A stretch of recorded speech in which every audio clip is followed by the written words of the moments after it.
बड़ी खबर आपको बता दें, जम्मू में आज फारूक अब्दुल्ला की आवाज पर सर्वदलीय बैठक हुई, जिसमें महबूबा मुफ्ती समेत कई पार्टियों के नेता शामिल हुए।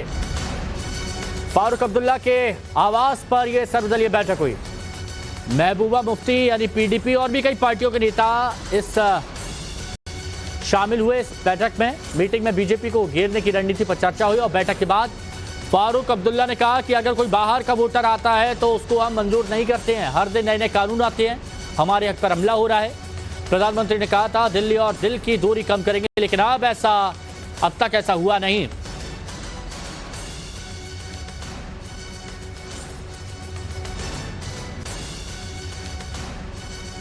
सबसे बड़ी जो मुसीबत आज आई है कि ये बाहर के लोगों को जो वोट देना चाहते हैं वो हम जितने भी पार्टीज हैं कबूल नहीं है, ये हम एक्सेप्ट नहीं करें। और उसमें ये फैसला हुआ कि दिल की दूरी और दिल्ली की दूरी दूर होगी और जो लोग बंद हैं उनको छोड़ दिया जाएगा, उनको देखा जाएगा। और आज तक मुझे बताइए कौन छोड़ा गया?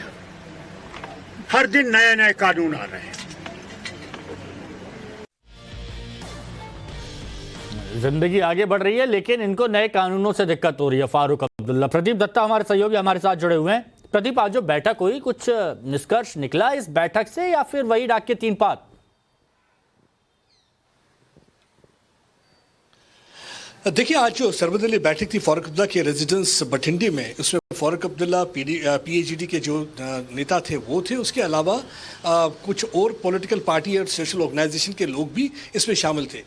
मीटिंग का बेसिक आइडिया ये था कि दिखाना ये चाहते हैं कि बहुत सारे और लोग भी उनके साथ जुड़ रहे हैं, लेकिन जो ये बाहर के वोटर्स का जो मसला है वो उन्हें बिल्कुल कबूल नहीं है, उन्हें बिल्कुल मंजूर नहीं है। इस मसले में उन्होंने कहा कि हमने एक कमेटी बनाने की घोषणा की है कि हम एक कमेटी बनाएंगे जिसमें मेंबर होंगे सारी पार्टीज के, जिसमें कांग्रेस के भी होंगे, बाकी पार्टी के मेंबर भी होंगे, और ये डिसाइड करेगी कि कैसे आगे रणनीति होगी। क्योंकि जो फारूक अब्दुल्ला पीएचडी के नेता हैं, उनका कहना है कि ये जो 25 लाख वोटर की बात की गई थी नॉन लोकल, ये सिर्फ बीजेपी को जिताने के लिए किया जा रहा है, क्योंकि यहाँ पे ये डेमोग्राफिक चेंज लाने की कोशिश कर रहे हैं। जहां तक बीजेपी का सवाल है, बीजेपी का ये कहना है कि ऐसा बिल्कुल भी नहीं है, क्योंकि ये वही पॉलिटिकल पार्टी है जिन्होंने वेस्ट पाकिस्तान रिफ्यूजी को आज तक अपने बेसिक फंडामेंटल राइट से दुश्वार रखा, जिन्होंने वाल्मीकि समाज को वोटिंग राइट नहीं दिए, जिन्होंने गोरखा समाज जो कि सरहद पर लड़ते रहे, अपना खून बहाते रहे, उनको भी राइट्स नहीं दिए। तो मेरे ख्याल से आज इनको बिल्कुल बनता नहीं है कि राइट्स, क्योंकि फंडामेंटल राइट होता है। अगर हम बात करें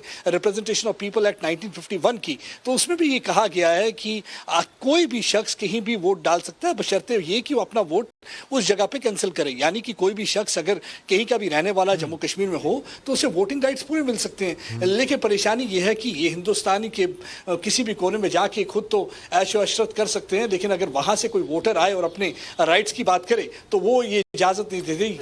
ये प्रदीप, ये जनता भी समझ रही है कि जब ये देश के किसी भी हिस्से कोने में जाते हैं, इनको सब सहूलियत चाहिए, सब अधिकार चाहिए, लेकिन जब इनके यहाँ कोई आता है तब वहां पर अधिकार नहीं देंगे। क्यों?